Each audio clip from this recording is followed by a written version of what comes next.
looking forward to the Four Nations, Gordo. Who do you think replaces Pietrangelo? Like, I know Tanev deserves a shout here, but it's going to be Doughty, right? Well, you're leading the witness, sir. But I am. yes, I do agree with you. And so, the one philosophy is that if you were looking at a comparable to take Pietrangelo's role, that probably Tanev is a better comparable. But the thing about Drew Doughty is he's excelled at this competition. Like he's got a swagger, he's got a confidence, and I think back in 2014, Nick and Carter, that they won a gold medal. It wasn't as exciting as winning in Vancouver in 2010. And it was kind of a boring style that Mike Babcock had them playing, except for Drew Doughty. He said, screw it, I'm going to play the Drew Doughty way. So it was like kind of a pedestrian gold medal, except for Drew Doughty. So I know it's like 10 years or 11 years later, but he played 27 minutes last night. So that would be my first pick. Yeah, I think you're not wrong there, especially the way that he can just carry minutes. He can play every role, Gordo. Another topic we were just chatting about, what do you think of Austin Matthews being named as the captain? You think that adds pressure, or do you think this is just a formality? They're all kind of leaders in that room. Well, and it's, funny, talking to Brian Burke, just getting a read about what the captain and alternates mean, because, it's a different environment. It's a shortened part of the season, or whatever you want to call it. These are all leaders. It's not young kids coming, golly gee darn, I'm in the NHL. And he mentioned, like, on his silver medal team back in 2010, that Jamie Langenbrunner was an outstanding captain. But, you have a leadership group. And all of these four countries are going to have outstanding leadership groups that I don't know how much they get, leaned on or not. But three of the captains were automatic. Team USA was kind of up there. Now, Matthew Tkachuk is not a captain of his NHL team. So I don't know if that factored in, even though Austin's just a new captain in Toronto.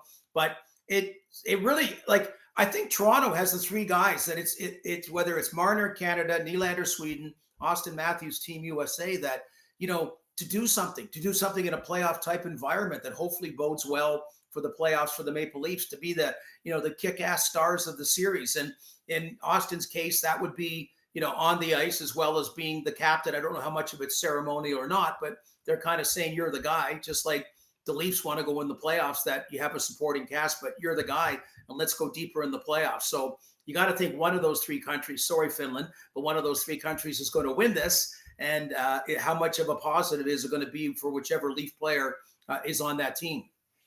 How dare you bury Yanni Hakanpää like that, Gordo? Sorry, Yanni. I want to ask you about Mitch Marner. Do you think it's a sneaky big tournament for Mitch Marner, knowing what's ahead with the playoffs, the contract, and all that?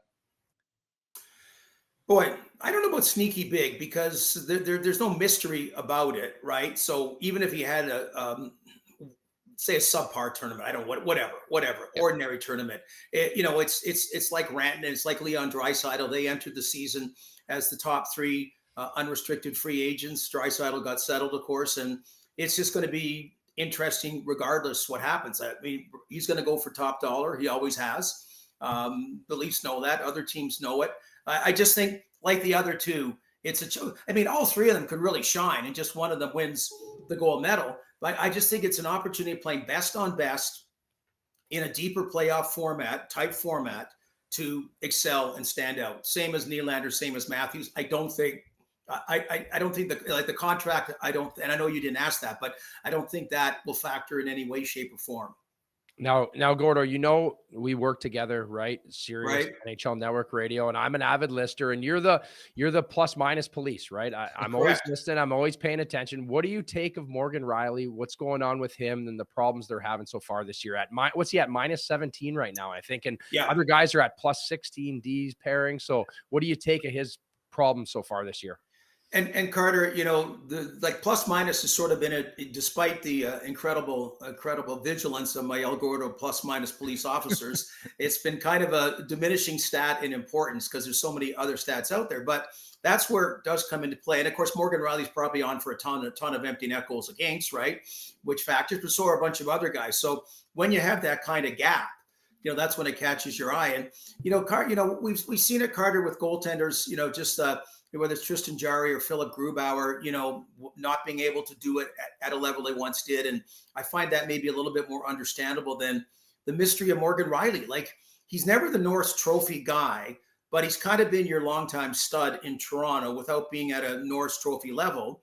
But generally, though, there's a consistency year after year that the highs aren't that extreme and the lows aren't kind of as ordinary as it's been this year. So I'm glad that, Craig Berube addressed it. I'm glad that he addressed it. And we've seen, and everyone talks about, well, who can he play with? And I know that's ideal if, say, like Luke Schenn was a couple of years ago when he came over, that they paired really well. But also, if you're the best defenseman, you should be the guy that you're looking to put other people to play with so they can get their game going. So, yeah, it's if he doesn't get going, and I just got, I know he doesn't have a great shot, but you just got to shoot more is what I find. I think he's got to passing up too many opportunities on the offensive side. I still think the hugest positive is the big picture that you add Chris Tanev and Oliver Ekman-Larsson. Like, wow, you added 2 to your core 4 in the summer, and that's pretty significant. Much improved in the blue line, but I think we sort of expected this too, that it was going to be more of a harder sort of chore to score goals. And that's been a story as of late, 3 goals in the last 3 games. How concerned about the offense are you, or is just more about the injuries piling up? I'm concerned about neither. Their realities, right? Like, I mean, we all, like Nick, you and I have been fortunate to cover the game. Carter plays it. It's a grind. And this is when it becomes the dog days in a lot of ways. So over 82 games, I expect these kind of blips. Actually, the 2 most perfect seasons that I can remember, like in the last 10 years, were Boston a couple of years ago and Tampa Bay, whatever it was, and they both got eliminated in the first round. So, True. Go figure. So I just don't like the peaks and valleys. You don't want the valleys to be too long, would one thing. And again, the scoring, the only thing will concern me. I don't know how it relates to scoring or not scoring in the playoffs, but that's what's eluded them the last couple of years. The premise has always been, no, they can score, can't do the other things, but actually the scoring dried up. Injuries, man, they were killing it when they had a ton of forwards injured. Now, except for Austin Matthews, the right forwards were still in the lineup, the best players. And last year they had a whack of D gone. They played pretty well. I mean, the best teams withstand injuries, and they're supposed to be one of the best teams. So I'm not worried. Yeah, it is definitely a battle of attrition, especially come playoff time and these dog days. And I get that full force. And I feel like that is the black cloud over this team. It's like, what are they going to do in the playoffs? Like the regular season seems just like a formality at this point. But what do you think of Craig Berube so far? What he's done with this team? Obviously, you guys got a chance to work with him a lot, NHL Radio, and the fact of, what makes this team different? What makes us as fans and people of the Leafs to believe that this year could be different? Well, Carter, it's funny, and I think in a lot of ways we're believing stuff that we're stretching to believe, because they're Toronto, I think, is the only unique case of the 32 teams that is a team that's, relatively speaking, home and cooled out to make the playoffs, much like it's been the last 5-6 years, and every year, even though they won a series once, it's the way they went out in the second round. So every year has lacked playoff success. I know can be some similarities in Carolina, maybe a bit, but they went deeper. Winnipeg, they did go deeper in an instance. So I think it's rather unique here. So the coaching, and a lot of it is put on what Craig Berube did in 2019 when St. Louis won a Stanley Cup, and it should be. But they only won 1 playoff round after that, so they were almost like the Maple Leafs. So they were a Stanley Cup team that then ended up being a team that didn't have playoff success after they won that Stanley Cup. So. But I think he deserves the cachet of what he did in 2019. It seems like they're more defensively responsible. Is this a style that's going to go better in the playoffs? We hope and believe it does. But I think the 2 biggest parts, it'll come down to the depth, because we need the Nick Paul or someone scoring that big goal, or years ago, Gary Volk scoring that goal in 1999 or whatever it was. Like, they've lacked anyone doing it. They've lacked the big guns doing it. But so hopefully more depth. And man, if that goaltending can be like it was at the just before Christmas or anywhere close, that'll be huge, because they've never, they've basically always been out goaltended, even though sometimes they've had good goaltending, but by narrow margins. So to me, those are the bigger things than the coaching. I will say, a guy my age, I don't know, but I think back to the Roger Nielsen era, where no question, he made you a better team. But when you lost, it just seemed more boring.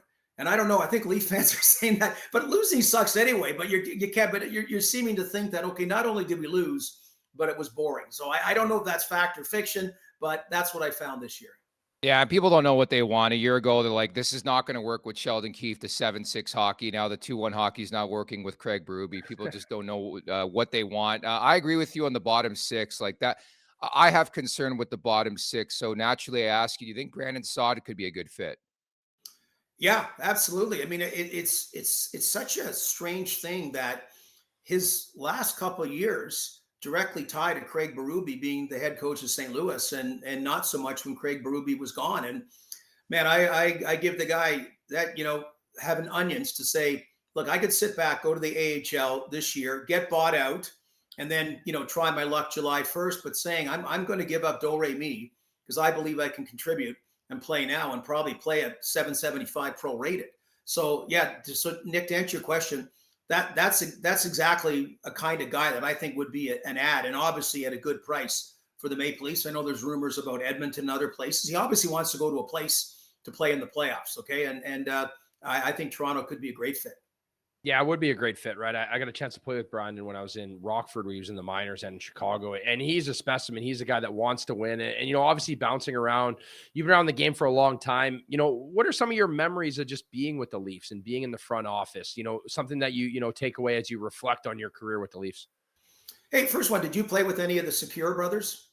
No. Okay, miss. Anyway, I know their dad. That's all small world thing. But anyway, think of Rockford and Chicago.